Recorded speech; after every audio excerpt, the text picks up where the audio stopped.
Bye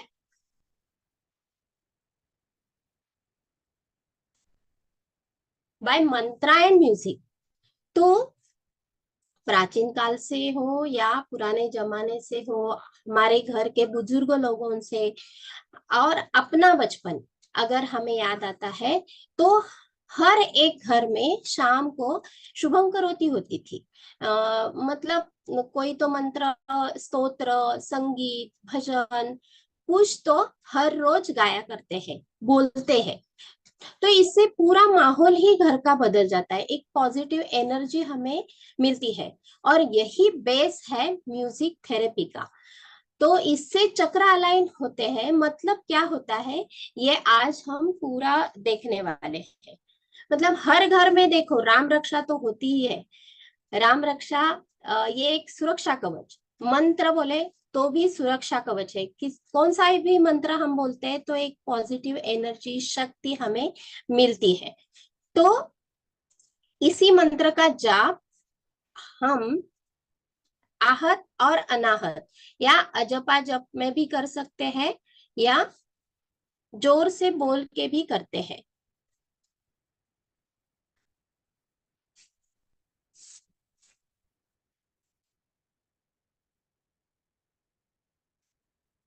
यहाँ title में देखो आप, यहाँ पूरे 7 चक्र और ओरा हमें दिखाई दे रहा है। इस पर ही हम आज बात करने वाले हैं। तो यहाँ हमें दिखाई देता है अपना ब्रेन। और ब्रेन के बारे में अगर ऐसा कहेंगे तो भगवत गीता में बोला है ऊर्ध्वमूलम मधक शाखम अश्वत्थम प्राहुरव्यम। मतलब ऊपर जड़े हैं और नीचे शाखाएं हैं, ये हमें पता है। मतलब ये पूरा देह है, उसको चलाने वाला कोई तो है, और ये है मेंदु, अपना ब्रेन। लेकिन इस ब्रेन का हम 100% यूटिलाइज करते हैं क्या, या कर सकते हैं क्या? इसका कोई सॉल्यूशन है क्या कि हमारे हमें भगवान ने इतना अच्छा खासा तरीका, ऐसा बोले तो आहार निद्रा भय मैथुनंच, तो विवेक बुद्धि देने वाला ये ब्रेन हमें दिया है। एक देन है हमें भगवान ने दी हुई। तो ये पूरे तरीके से 100% हम यूज कर सकते हैं। और इसके बहुत तरीके हैं, और यूज करने के बाद क्या क्या हो सकता है। मतलब आज अगर देखेंगे तो दो बाजू हमें दिखाई देते हैं कि यहाँ सामने भी देखो आप, लेफ्ट ब्रेन और राइट ब्रेन। तो लेफ्ट ब्रेन के ऊपर बहुत सारा वेटेज अभी दिया जाता है। मतलब क्या कि गणित है, शास्त्र है, लॉजिक है, स्टैटिस्टिक है, और मार्क्स पर पूरा ध्यान रहता है। ये सब कुछ हम देखते रहते हैं कि हाँ हो रहा है ना, 100% हो रहा है ना। लेकिन आज की अगर समस्या देखेंगे हम, तो राइट ब्रेन के ऊपर बहुत बड़ा क्या बोलते हैं, महत्वपूर्ण है राइट ब्रेन। क्योंकि हमारे सामने हर क्षण एक नया प्रश्न आता है, नई समस्या उमड़ आती है, और इसके सॉल्यूशंस हमें निकालने पड़ते हैं। पुराने जमाने से जो चलता आ रहा है वही सॉल्यूशन लेके हम आगे नहीं जा सकते। हर तरीके से नया प्रश्न, हर क्षण नई समस्या, और इसके ऊपर जोर देके हमें सॉल्यूशन निकालना ही पड़ता है और आगे जाना पड़ता है। तो ये कौन करता है? तो राइट ब्रेन करता है। और राइट ब्रेन अगर देखे तो आईक्यू और ईक्यू। आईक्यू मतलब ये जो लेफ्ट ब्रेन पर हम वेटेज देते हैं ये होता है। लेकिन ईक्यू पर इमोशनल क्वेश्चन, आज तक 15 दिनों में बहुत लोगों ने इस पर ध्यान दिया है, विवेचन किया है। राइट ब्रेन से क्या होता है, भक्ति योग में भी हमने सुना है कि क्यों भक्ति योग चाहिए, कि राइट ब्रेन को एक्टिव करने के लिए हम भक्ति संगीत सुनते हैं या भक्ति योग पर ध्यान देते हैं। तो राइट ब्रेन से ये सारा होता है। तो इसकी वजह, मतलब ब्रेन के ऊपर अगर हम देखेंगे तो 17 सेंटर्स एक्टिव हो जाते हैं। अगर ये संगीत सुना, मंत्र बोला और एक्टिव होने के बाद हमें ये सॉल्यूशन, अगर आज सुना और आज सॉल्यूशन मिला, ऐसा नहीं होता। तो हर रोज हमें ये करना पड़ेगा। अगर योगी है तो हमें आदत ही होगी, मंत्र बोलना है, ध्यान करना है और कुछ। लेकिन कई कई बार ऐसा होता है कि व्यक्ति कोमा में है या छोटे बच्चे हैं, उस उनमें बहुत चंचलता दिखाई दे रही है, या कोई ऐसा डिसीज आया है कि सब कुछ कर रहे हैं, एलोपैथी कर रहे हैं, आयुर्वेदा कर रहे हैं, फिर भी रिजल्ट नहीं मिल रहे हैं। तब ऐसा है, बोलते हैं कि एक ही कोई थेरेपी लेके कोई भी दावा नहीं कर सकता कि 100% ये क्योर होगी। तो इसलिए अगर ऐसी कोई अल्टरनेटिव थेरेपी या ऐसा कोई सुझाव हम लेके जाएंगे उस व्यक्ति के पास, और इसका मतलब मंत्र हो, म्यूजिक हो, ये म्यूजिक थेरेपी अगर अप्लाई करेंगे, जैसे कि क्रोमोथेरेपी है और बहुत कुछ है, होम्योपैथी है, ये सारा मिला के व्यक्ति को बाहर आना है, व्याधिग्रस्त जो होती है। कारण अलग अलग है, योग वशिष्ठ में हमने देखे हैं कि बहुत से कारण है, व्याधि आती है। लेकिन हमें व्याधि के बारे में पहले सोचना ही नहीं है। हमारा पूरा जो पर्सनालिटी है ये डेवलप होने के लिए ये करना चाहिए, और ये हर रोज अगर करेंगे तो सॉल्यूशन की बात को निकल ही जाएगी।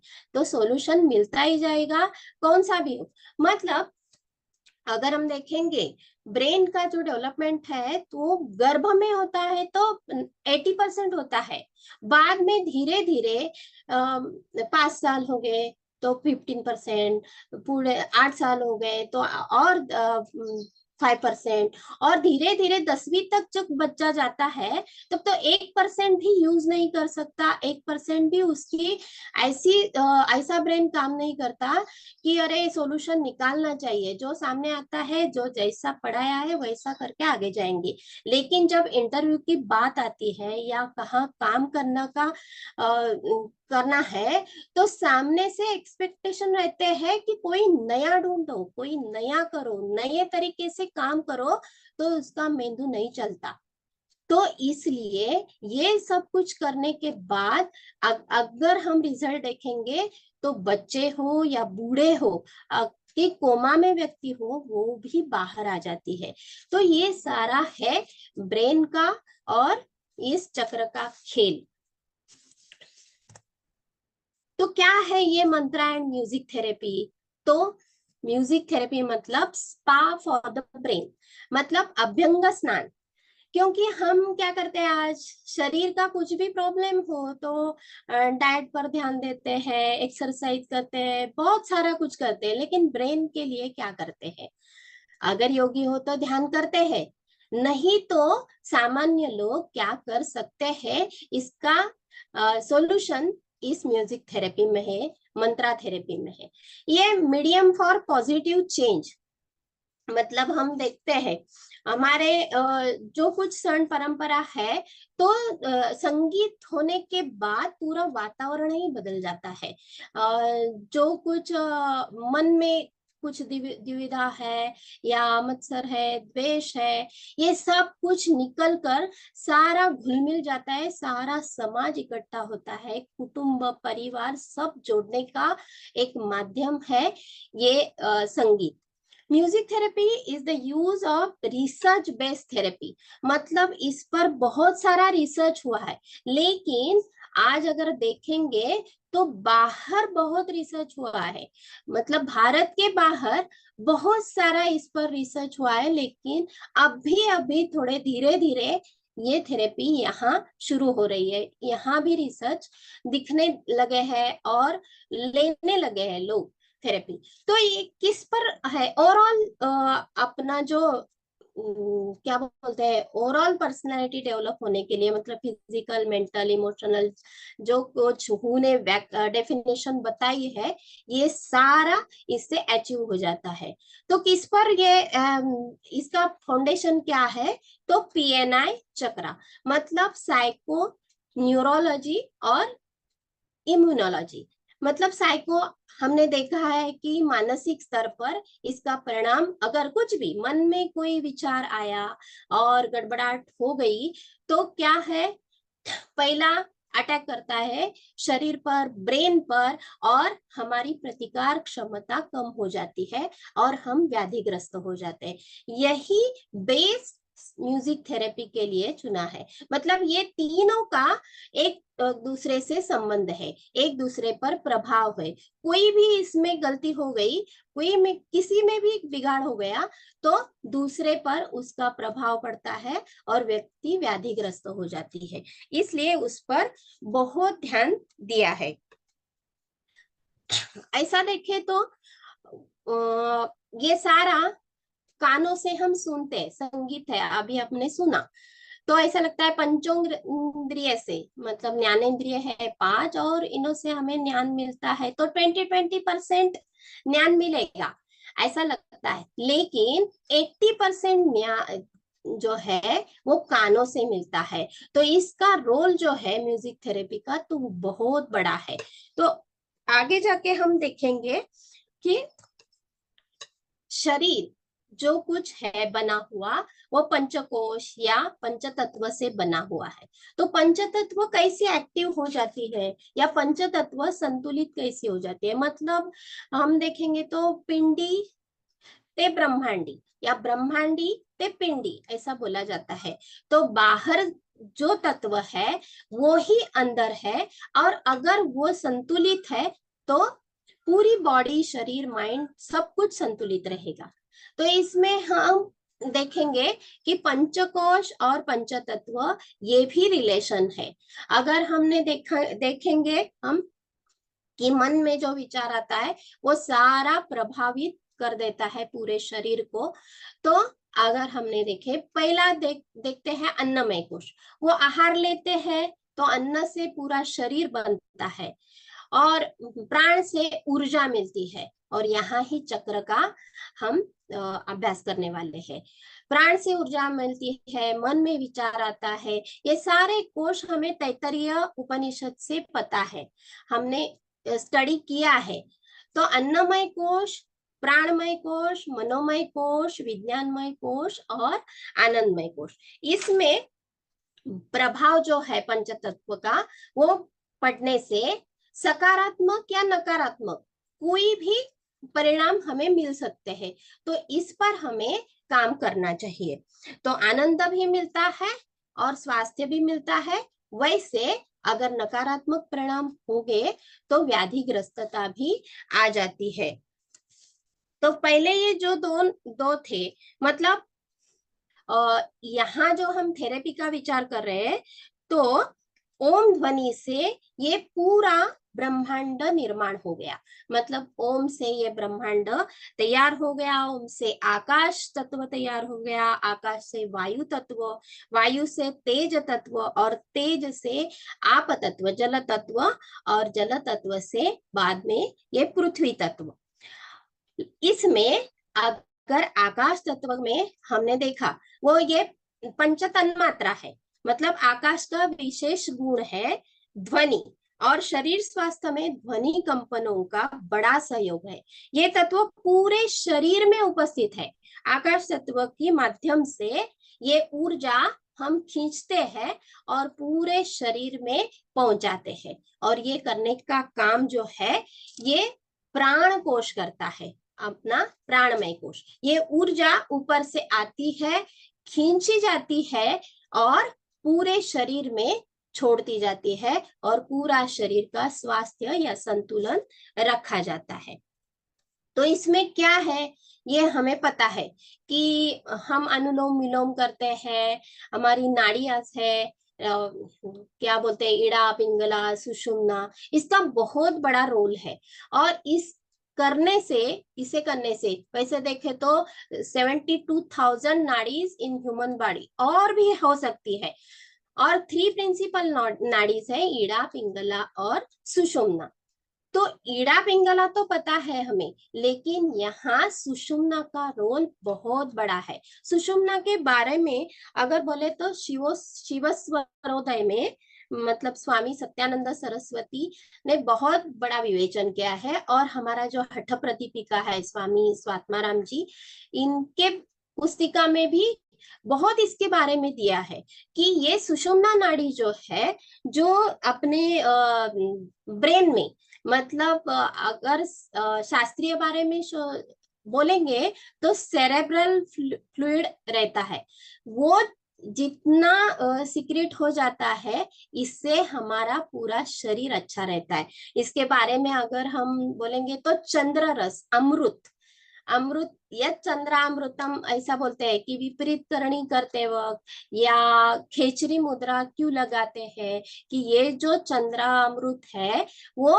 नीचे जाके अग्नि में नहीं गिरना चाहिए, और अगर नहीं गिरा, मतलब योगी लोग जो होते थे ये सारा ध्यान में रखकर ही ध्यान करते थे कि और अपना एज कम करते थे, मतलब युवावस्था में रहते थे, कभी वार्धक्य नहीं आता था। तो ये क्यों होता था कि ये सुषुम्ना में जो क्या बोलते हैं अमृत है, उसका उपयोग ये करते हैं। तो ये सुषुम्ना से क्या होता है आपको दिखाई दे रहा है, यहाँ 7 ऊर्जा केंद्र है, 7 सेंटर्स है, एनर्जी सेंटर्स, उसको एनर्जी सेंटर्स भी कहते हैं या ज्ञान केंद्र भी कहते हैं। वो मूलाधार से सहस्रार्थ, और ये सुषुम्ना पर अलाइन है और अपने मेरुदंड पर अलाइन है। तो इसका बहुत महत्व है सुषुम्ना नाड़ी का। आगे जाके हम देखेंगे कि अपना जो पूरा अस्तित्व है ये ऊर्जा देह का है, म्हणजे वातावरण से ऊर्जा लेके ये ऊर्जा प्राणमय कोश में आ जाती है, और प्राणमय कोश में आके ये 7 सेंटर्स जो है वो एक्टिव हो जाती है। तो एक ही समय में अन्न से भी हमें ऊर्जा मिलती है, और वातावरण से, मतलब बाहर जो पंच महाभूत है उससे भी हमें ऊर्जा मिलती है। और इस ऊर्जा से क्या क्या होता है, तो पंचकोश संतुलित हो जाते हैं, पंच प्राण संतुलित हो जाते हैं। अगर पंच प्राण का हमने पूरा ये विवेचन देखा, तो सारे ऑर्गन्स हो या हार्मोनल ग्लैंड्स हो, सारे ऊपर ये पंच प्राण का प्रभाव हमें दिखाई देता है, और वो अलाइन होने के बाद पूरा शरीर भी और मन भी स्वस्थ हो जाता है। हमें मालूम है पंच प्राण, प्राण अपान उदान समान व्यान, इसका हर एक अंग में एक स्थान होता है, और जहां जहां वो प्राण है, मतलब प्राण का ये मतलब प्राण हो, अपान हो या समान हो, उदान हो, ये सारे और वहां के ऑर्गन्स ठीक रखने का वो काम करते हैं, और पूरे शरीर को संतुलित भी रखते हैं। अभी जाएंगे ये जो चक्रा है, यहां से अपना ये थेरेपी का पार्ट शुरू होता है कि अगर हम देखेंगे तो मूलाधार चक्र, 7 ऊर्जा केंद्र हमने देखे, इसमें से पहला है मूलाधार चक्र। जैसे सुषुम्ना नाड़ी से नीचे आके वहां आध्यात्मिक तरीके से बोलेंगे तो वहां कुंडलिनी है, कुंडलिनी शक्ति, और उसको जागरूक करने का योगी लोग सोचते हैं, और वो जागरूक हो जाती है प्राण कोश से, या प्राण से बाहर से जो ऊर्जा लेती है ये सुषुम्ना, उसे एक्टिव करते हैं, और वहां से एक एक सेंटर खुला हुआ ओपन होके एक्टिव होके ऊपर की सारी एनर्जी सेंटर्स एक्टिव हो जाती है। तो पहला ही है मूलाधार चक्र, पूरे शरीर का आधार ही बोलेंगे उसे। तो अभी पूरा मैं एक ही स्लाइड में दिया है कि कौन सा मंत्र है इसके लिए, क्या कर सकते हैं एक चक्र अलाइन करने के लिए। तो इसका मंत्र है ओम लम, और तत्व है पृथ्वी तत्व उसका। तो किसको अगर बाकी कुछ नहीं आता है तो लम बोल के, और ओम गंगणपते नमः, मतलब गणेश जी उसकी देवता है, तो ऐसा उसका मंत्र जाप करके भी वो अपना चक्र एक्टिव कर देता है। इसका स्वर है सा, और इसमें राग आते हैं केदार, बसंत, मेघ मल्हार। आगे जाके इसके बारे में भी मैं बताने वाली हूँ। तो पृथ्वी तत्व, इसका लोकेशन भी अगर देखेंगे तो एट बेस ऑफ स्पाइन, हमारे मेरुदंड जो हमारा है इसके तल में, या शिलाई है, शिवनी बोलते हैं, वहां उसका स्थान है। और वो परिणाम कहाँ करता है, बोन्स है, पूरे शरीर के मसल्स है, वहां वो एक्टिव हो जाता है।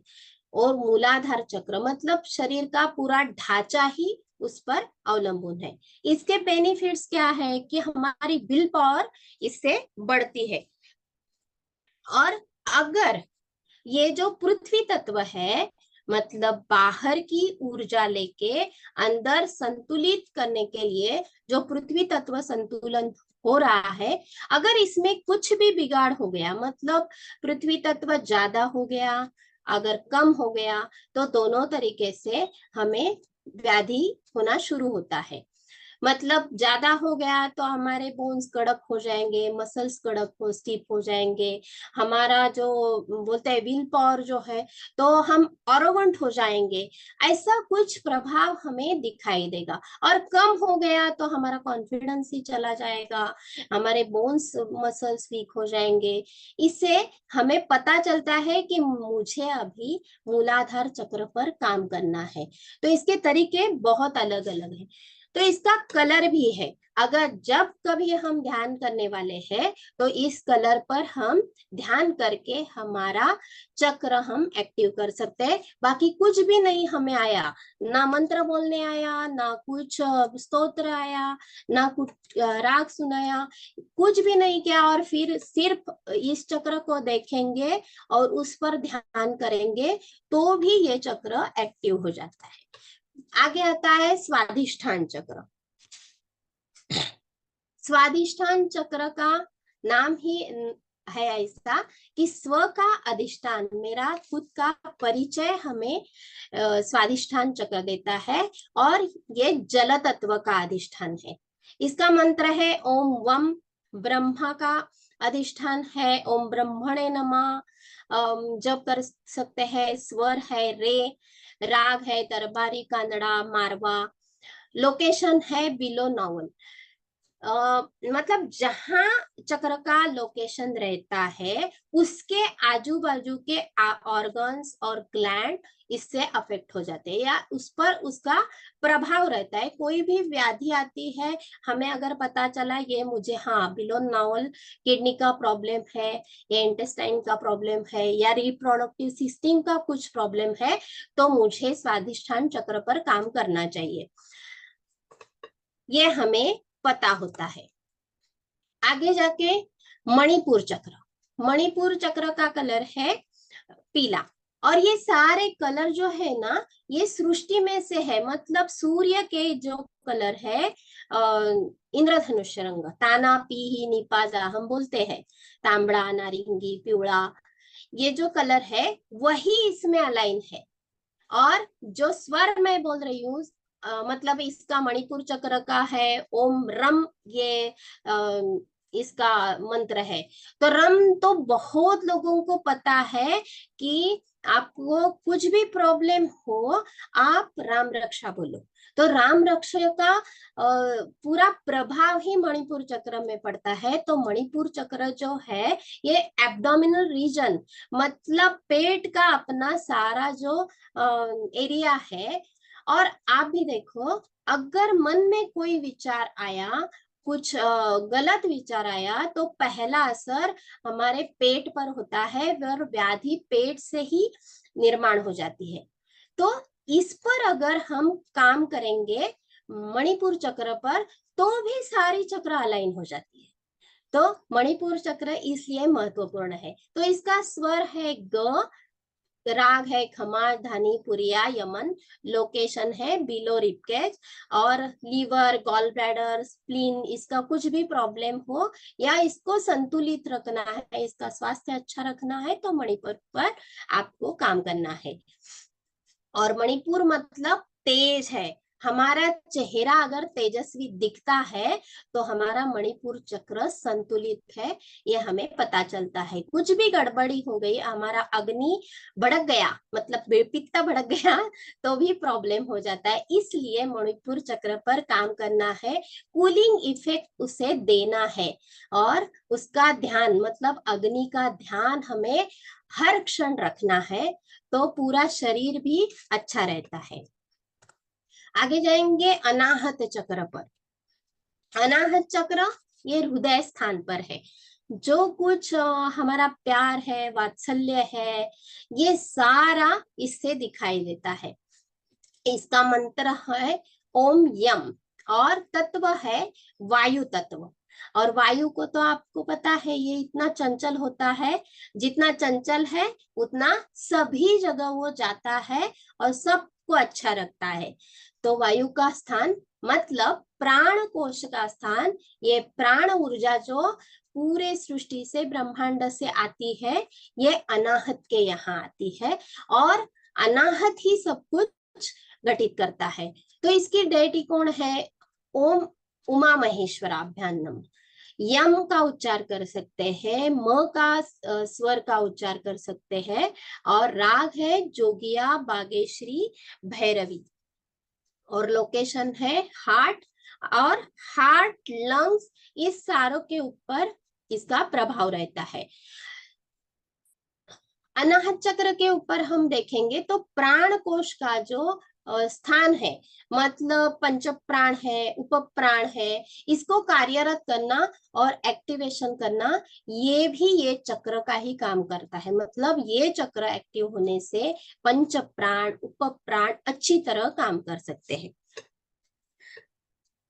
इस यहाँ हर एक में एक ग्लैंड भी रहती है, मतलब जैसे ऑर्गन्स रहते हैं ना, वैसे ग्लैंड्स भी एक्टिव हो जाती है। हार्मोनल ग्लैंड्स हर एक चक्र के ऊपर है। यहाँ थाइमस ग्लैंड है। आगे आएगा विशुद्धि चक्र। यहाँ मैंने कलर बोला नहीं, ग्रीन कलर जो है, आप अगर अनाहत चक्र को सुधारना चाहते हैं, एक्टिवेट करना चाहते हैं, तो सामने जहां जहां ग्रीनरी है वहां सिर्फ 5 मिनट बैठो, आपका अनाहत चक्र एक्टिवेट होता है, मन शांत हो जाता है, और हृदय और आप अपने लंग्स भी अच्छी तरह कार्य करते हैं। आगे आएगा विशुद्धि चक्र।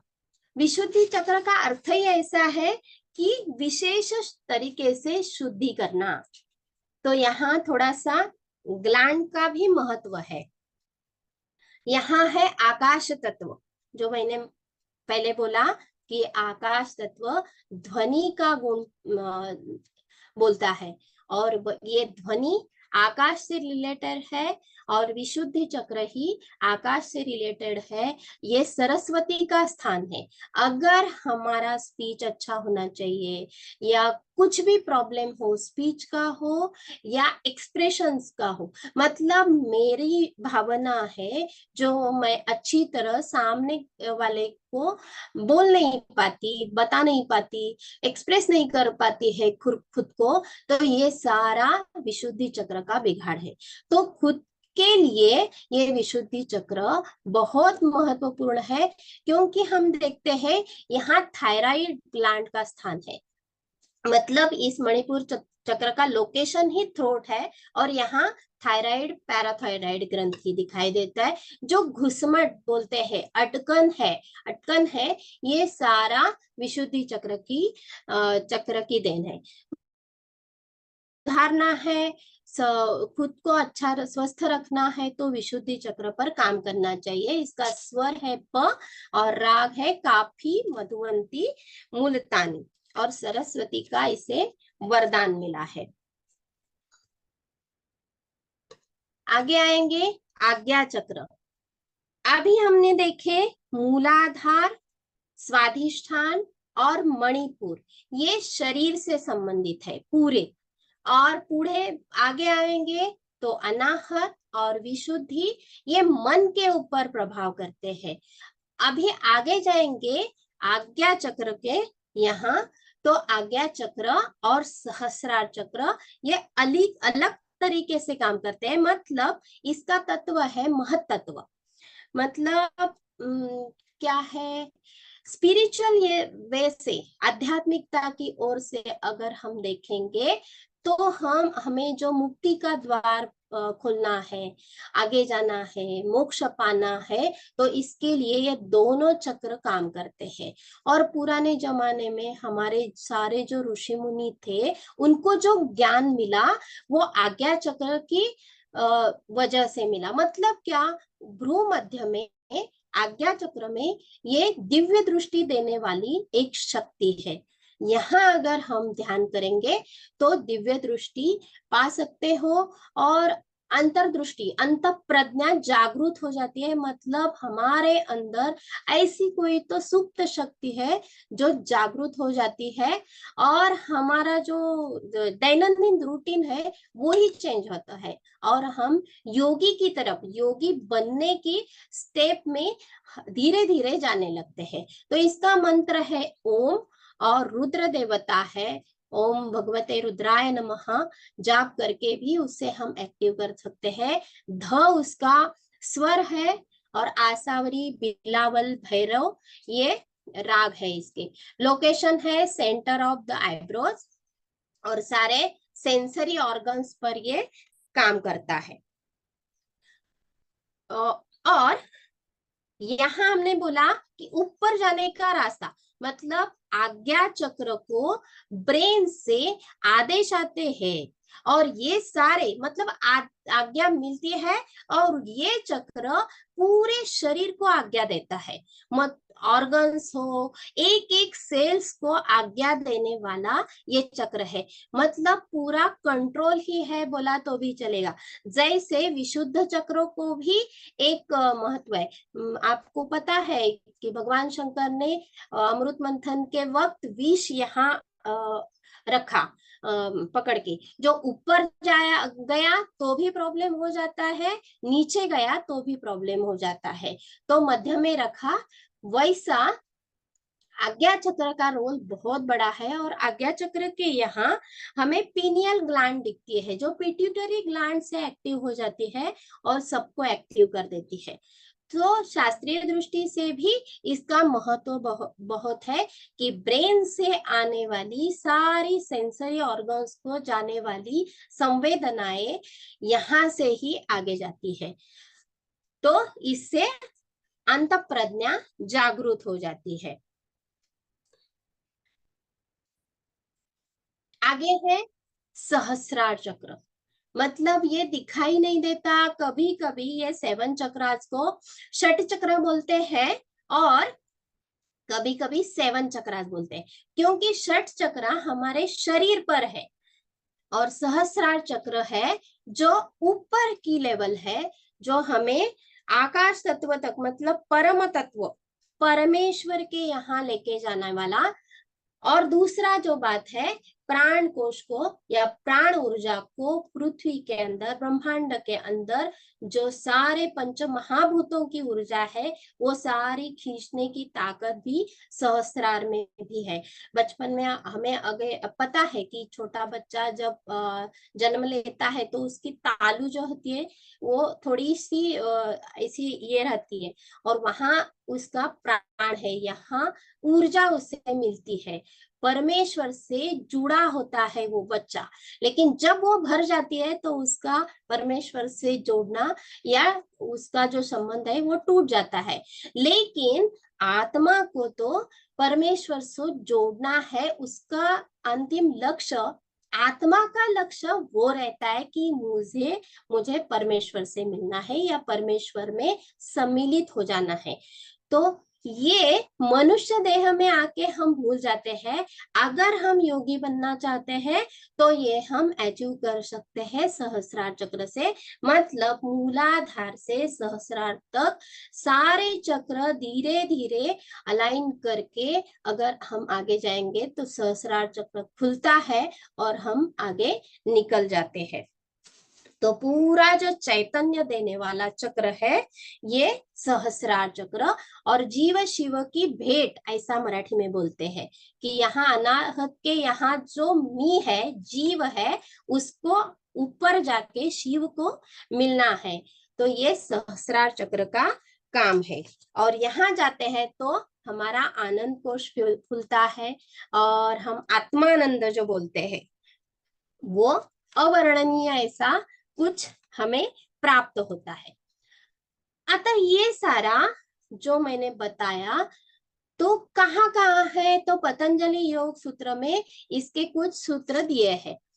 तो पहला जो है अष्टांग योग में धारणा, देशबंध चित्तस्य धारणा। तो धारणा कहाँ कहाँ की जाती है, कैसे कर सकते हैं और करने से क्या होता है। तो नाभि चक्रे काया व्यूह ज्ञानम, अगर नाभि पर हम ध्यान किया तो पूरे शरीर का ज्ञान हो जाता है। कंठ कूपे क्षुत पिपासा निवृत्ति ही, मतलब कंठ के ऊपर विशुद्धि चक्र पर ध्यान किया तो तहान भूख हमारी निकल जाती है। ऐसे ये सूत्र दिए हैं, कुर्मनाद्य स्थिरम मूर्ध ज्योतिषी सिद्ध दर्शनम, ये सारा उल्लेख पतंजलि योग सूत्र में आया है चक्रों के बारे में। अभी ये है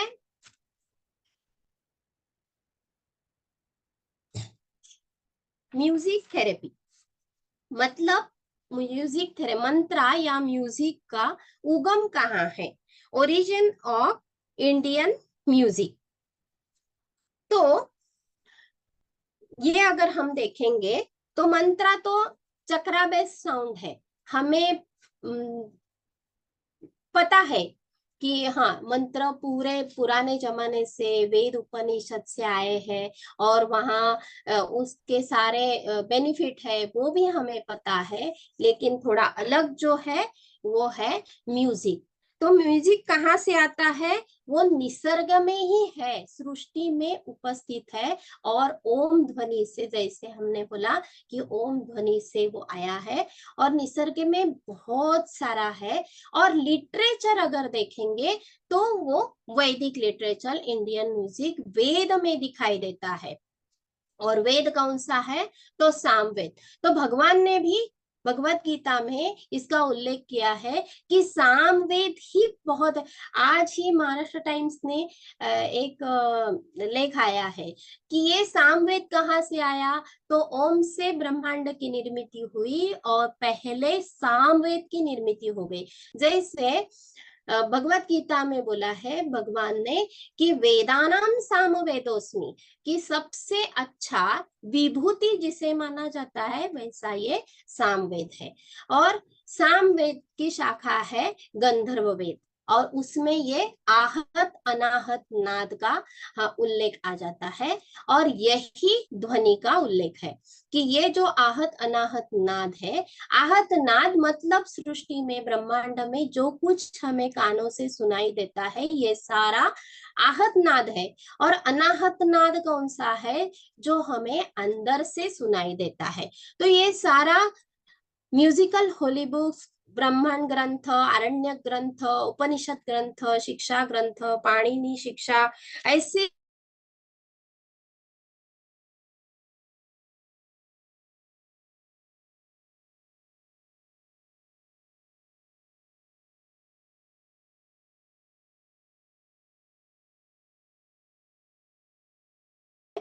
और नाद मतलब ध्वनि का महत्व क्या है और इससे क्या क्या घटित हो जाता है, ये पूरा बहुत ग्रंथ है, लिटरेचर यहाँ उपस्थित है। जहाँ षट चक्र निरूपण है, योग तरिंगिण है, योग तारावली है, योग रसायनम, वायवीय संहिता, अग्नि पुराण, शिव संहिता, नाद बिंदु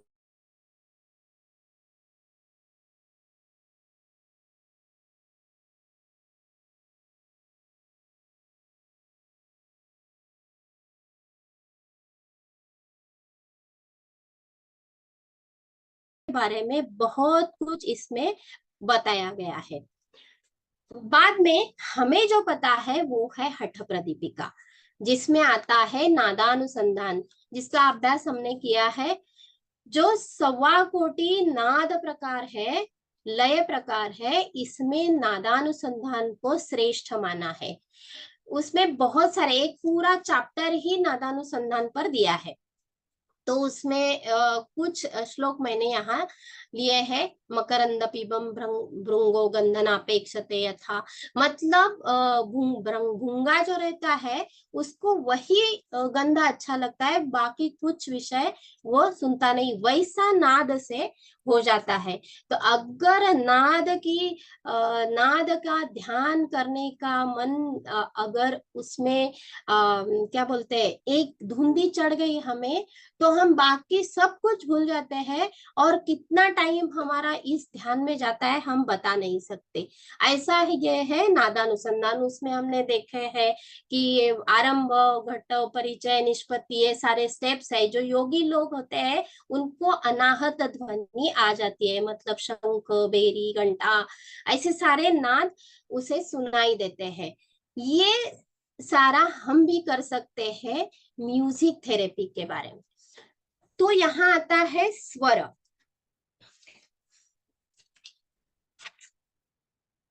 ओंकार से निर्मित ही सारे ये स्वर है। ता मतलब सा रे ग म प ध नि सा, ये हमें स्वर सप्तक जो है 7 स्वर, ये ओंकार से निर्मित हो। तो स्वर कहाँ है वो भी लिटरेचर आपको मालूम है, संस्कृत निरुक्त में उसकी व्याख्या दी है। स्वरयते इति स्वरः, मतलब एक रिदमिक जो साउंड है इसमें हमें पता होता है, और ये एक एक चक्र पर कैसा काम करता है आगे देखेंगे। इसके जो पूरे नाम है, षडजश्च ऋषभश्चैव गांधारो मध्यमस्तथा पंचमो दैवतश्चैव सप्तमोथ निषादवान। तो सा रे ग म प ध नि सा, ये भारतीय संगीत का एक क्या बहुत बड़ी देन है हमें। ये स्वर भी एक ऐसा बताया जाता है कि सूरदासा नाम के कोई थे, इन्होंने ये स्वर जो 7 स्वर है वो निर्मित किए। वो मोर, गौ, बकरी, क्रौंच, कोयल, घोड़ा, हाथी, इससे ध्वनि से उन्होंने ये निकाले, और ये सारे हमें दिखाई देते हैं। तो अभी हम काम जो करने वाले हैं तो इस स्वर से, लेकिन आहत अनाहत की तरफ अगर हमने देखेंगे तो आहत ध्वनि जो है इस पर हम ये म्यूजिक थेरेपी का काम चलता है। तो यहाँ मैंने कुछ दिखाया है जो चक्र में दिखाया था। हर एक चक्र में मैंने बोला कि मूलाधार चक्र है तो क्या क्या प्रॉब्लम हो सकता है, उसका स्वर क्या है, उसके राग क्या है, ऐसा एक थोड़ा, मतलब ये स्वर है सा, ये स्वर है, और इतने ही राग है ऐसा नहीं है। राग तो बहुत है, मैंने यहाँ 2-3 राग दिए हैं। तो हर चक्र का एक स्वर है, जैसा हर चक्र का एक मंत्र है वैसा ही हर चक्र का एक स्वर है, और आहत ध्वनि से हम उसका थेरेपी में यूज करते हैं, मतलब सुनने से हमारा चक्र एक्टिवेट हो जाता है। तो सा स्वर क्या मतलब, सा ये स्वर वादी है। वादी मतलब महत्वपूर्ण है, जिस जिस राग में, जिसे म्यूजिक का ज्ञान हो उसे ये पता है, तो पता होगा। और ऐसे राग अगर हमने सुने तो ये सारी व्याधियां कम हो जाती है। अगर व्याधि नहीं है, हर रोज सुनने की आदत है, तो बैलेंस रहती है, संतुलित रहती है। तो मूलाधार है, स्वादिष्ठान है, मणिपुर, अनाहत, फिर से मैंने ये पूरा चार्ट दिया है यहाँ। म्यूजिक थेरेपी में इसका उपयोग हम करते हैं। तो राग समय भी है, मतलब पुराने जमाने से हम संगीत सुनते आ रहे हैं। पहले जमाने में रेडियो था, और रेडियो में 2 ही चीजें सुनते थे, एक तो न्यूज सुनते थे लोग और दूसरा गाने सुनते थे। लेकिन उससे थेरेपी की वजह से हम नहीं देख सकते, क्योंकि एक गाना था और पर्टिकुलर इसका विचार अपने शरीर पर नहीं किया था, लेकिन उसका प्रभाव ब्रेन पर पड़ के एक पॉजिटिव चेंज, एक अच्छा वातावरण घर में तैयार हो जाता था। लेकिन अभी भी होता है कि घर घर में गाना अगर शुरू है तो अच्छा माहौल बनता है। लेकिन यहाँ अगर थेरेपी की वजह से देखेंगे तो एक पर्टिकुलर राग देखकर, पर्टिकुलर समय देखकर अगर सुनाया गया तो थेरेपी के मन से इसका उपचार हो जाता है व्यक्ति के शरीर पर और मन पर, उस ऑर्गन पर और उस चक्र पर। तो ये समय चक्र भी है, इसमें राग दिए हैं और प्रहर मतलब अष्टौ प्रहर है। दिन भर के 4 प्रहर, सुबह 6 बजे से रात तक, और रात के 4 प्रहर, और हर 3 प्रहर का 1 प्रहर, और हर 3 घंटे में मतलब हर 3 घंटे में सुनाई देने वाला एक अलग सा राग। ऐसा पुराने जमाने से हमारा भारतीय संगीत इतना प्रभावशाली है और इतना सारा उसमें दिया है कि ये तैयार ही है हमारे लिए कि आपको ये राग चाहिए, ये समय चाहिए, तो आप सुनो। बहुत सारा भंडार खुला हुआ है और इससे व्यक्ति की पहचान करके हम ये उपाय योजना कर सकते हैं। और यहाँ हमारी जो अभी मैंने बताया कि पीएनआई थेरेपी मतलब साइको न्यूरो और इम्यूनोलॉजी मतलब हमारी प्रतिकार क्षमता, मानसिक अवस्था और मज्जा संस्था, इसके ऊपर काम करके ये उपचार थेरेपी दी जाती है। वैसे जैसा रागदारी है, वोकल है, वैसा इंस्ट्रूमेंटल भी काम किया जाता है। जैसा मैंने अभी सतार का संगीत आपको सुनाया तो आपको एनर्जेटिक लगा, तो ऐसा संगीत आप कौन सा भी सुन सकते हैं और आपके चक्र पर काम कर सकते हैं और अपना चक्र संतुलित कर सकते हैं। तो यहाँ थोड़े से इंस्ट्रूमेंट मैंने दिए हैं कि अपना मूलाधार, शहनाई सुनाई तो मूलाधार चक्र एक्टिवेट होता है। फ्लूट के बारे में तो मैं जरूर बताऊंगी। फ्लूट में फूंक मारते हैं तो याद आती है आपको कि कभी भी बचपन में हमें कुछ लगा, कोई छोटी सी बूंद हो गई तो माँ केवल आती थी और फू करती थी, तो उससे भी हमारा क्या होता है, जो दर्द होता है, वेदना होती है तो सम जाती है, हम दौड़ के चले जाते हैं। वही जो फीलिंग्स है ना, वो अगर फ्लूट बजाई, वो फ्लूट अगर हमारा मन कहीं ऐसा गहरी दर्द भरी वेदना में गया है, अगर फ्लूट का हमने सुना, फ्लूट सुनाई, जैसे कि हरि प्रसाद चौरासिया है, रोनू मुजुमदार है, इनकी फ्लूट अगर एक 10-12 मिनट हमने सुनाई ना, तो पूरा जो वेदना है ना, वो अगर मन की हो या शरीर की हो, वो पूरी निकल जाती है। तो ये ऐसा चमत्कार हमें दिखाई देता है केवल इंस्ट्रूमेंटल सुन के भी। राग सुना तो भी अच्छा होगा, इंस्ट्रूमेंटल सुना तो भी अच्छा हो जाएगा। तो आगे आते हैं, ये जो उपचार हमें करने हैं वो जनरलाइज नहीं है। जनरलाइज हमने बताया कि हाँ, कि अगर वेदना है, मन पर कोई आघात हुआ है, फ्लूट लगाओ, सुनो। लेकिन अगर हमें थेरेपी की वजह से देखेंगे तो पूरी पर्सनालिटी हमें जज करनी चाहिए। जो कोई व्यक्ति है जिससे खुद को सुधारना है, खुद को व्याधि से बाहर आना है, उसका पूरा हमें केस हिस्ट्री लेनी है। मतलब उसकी पर्सनैलिटी कैसी है, फैमिली बैकग्राउंड कैसी है, उसका सोशल सर्कल कैसा है, पर्सनल इंटरेस्ट कैसे है, गाना अच्छा लगता है क्या, ये सब कुछ, लाइफस्टाइल है क्या, उसका वर्किंग पीरियड्स कैसा है, कौन सा टाइम रहेगा उसे सुनने के लिए, ये सारा पूछ के बाद में उसे ये थेरेपी दी जाती है। और अगर उन्होंने अच्छी श्रद्धा से फॉलो की तो रिजल्ट मिलते ही है।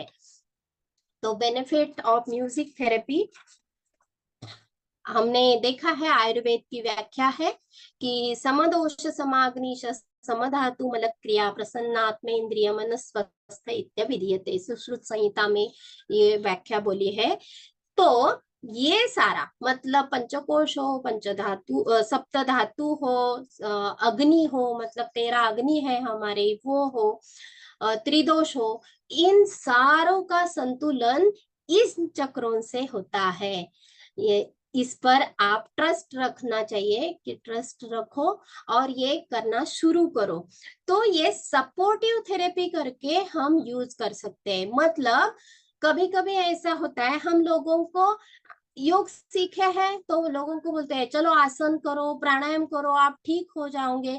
लेकिन एक ऐसी अवस्था रहती है कि जहां वो लोग आसन भी नहीं कर सकते, प्राणायाम भी नहीं कर सकते, कभी कभी कोमा में भी रहते हैं लोग, कभी कभी क्या बोलते हैं चैलेंज चाइल्ड रहते हैं, दिव्यांग अवस्था, उनको तो पता ही नहीं रहता कि ये सारा क्या है। तो इनके लिए ये म्यूजिक थेरेपी बहुत मैंने वर्क करती है, तो इनके लिए बहुत है। और अगर जिससे ऊपर आना है, मतलब भगवत गीता में श्री कृष्ण ने बोला है उद्धरेद आत्मनात्मानम आत्मानम अवसादेत, खुद को अगर ऊपर उठाना है, संतुलित रखना है, पर्सनालिटी को डेवलप रखना है तो भी, और व्याधिग्रस्त हो तो भी, अगर बाहर आना है व्याधि से बाहर, तो खुद को ही ये सारे थेरेपीज को अंगीकार करके खुद को बाहर लाने का ये बहुत अच्छा थेरेपी का उपचार है, जो स्वयं उपचार हम कर सकते हैं खुद के ऊपर।